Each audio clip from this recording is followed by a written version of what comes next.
have a perception that you and Najee are the same guy, same kind of runners. Do you think you're the same kind? And if not, how are you different?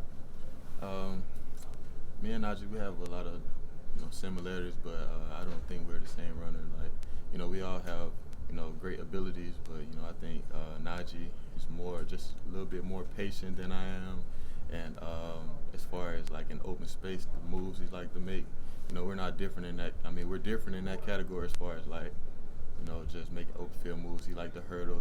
He's shifty. I'm shifty, but I'm more physical as far as like drawing contact. So, I mean, we have a lot of similarities, but I don't think we run the same.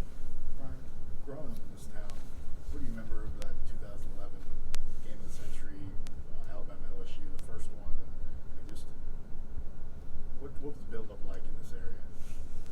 It was just the atmosphere, just how many people was like tuned into that game and just the outcome of the game, and it was a great game, and just for like future like prospects and recruits just looking in on that game and just watching, want to be a part of that atmosphere. So just looking ahead of time as far as what the future may hold when it comes to those like Alabama versus LSU playing in the future, and what atmosphere those games can bring.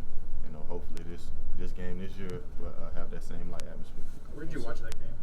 I watched it at home. I wasn't present to watch the game here. I watched it at home with my family. How old were you?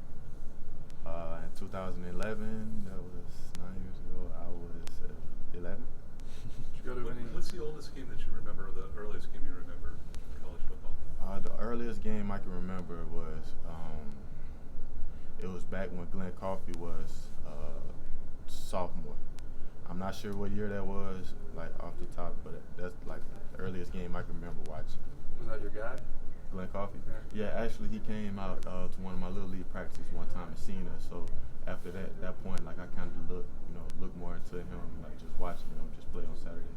Why was he there?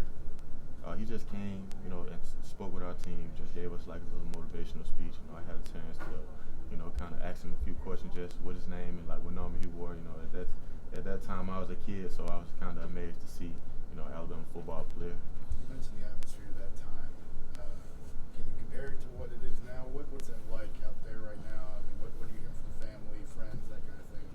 I mean, everybody's excited for it. It'll be the same like atmosphere, if not greater. With you having the number 1, number 2 team in the country. Best teams in the country in the SEC. So, it'll be a physical game. So it'll be the same like atmosphere. It's just the difference is that I'll be a part of it this time. And last time I was just watching it. Now I'm a part of it. Do you see the same type of explosiveness out of their offense that y'all have? I feel like they do have some key players. They have some, nice receivers and a pretty solid running back and great quarterback. But when we compare them to our roster, I really just can't compare them to our roster. I have to watch those guys play up against our defense in order to compare them to a high caliber offense like ours. You mentioned your defense. Where, just going up against them in practice, maybe, where have you seen the defense make the most strides in the last few weeks? Mainly in the secondary. They have improved a lot in the secondary, and with the linebacker core, they have been playing a lot better every week, with those guys being all freshmen and young and just growing into just the Bama factor. So just the secondary as a whole, they've stepped up, a ton. We're helping those guys, those younger guys at the linebacker level, and they're coming together more as a team. Raekwon mentioned that the linebackers are communicating more, maybe getting, how have you seen some of that from those two young guys? Just watching them, when the calls are called in, just immediately letting the defensive lineman know what gaps they need to be in, and just those calls, and just communicating more to the defense as a whole. So they're starting to pick up on more information and starting to learn more just about the defense, which is helping them play a lot faster.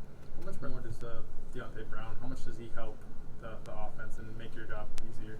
I mean, he's a tremendous help. I feel like, it's a couple of guys we can put at that spot that can make the same type of strides and progress. But Deontay has done a great job as far as helping us on the back end, as far as just doing his job on his side and just staying consistent in that area. Do you think the running game's clicking at the right time? I feel like it is. We're making progress every week.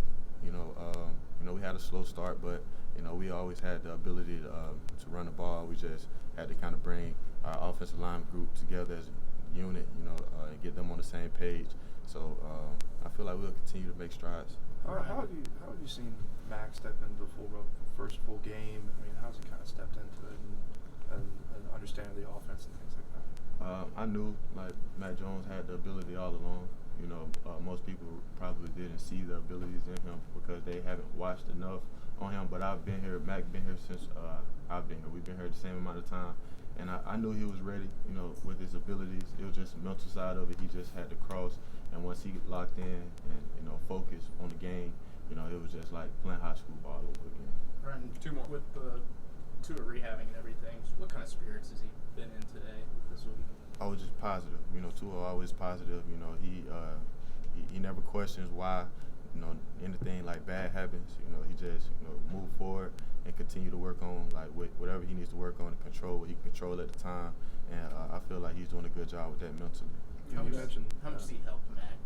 How much has he helped Mac since he had to go in? He's helped him tremendously. Like he's, you know, kind of told him and just, you know, put his arm across him and just let him know, like, you know, what he was going to have to go in and do, and like what it was going to take for him to complete the game, just with a positive outcome, and just, you know, making sure Mac just knows all the details as far as stepping up as a quarterback, starting quarterback role, and just helping him in those areas. All right. Thanks, B-Rob. I got to get him to meet.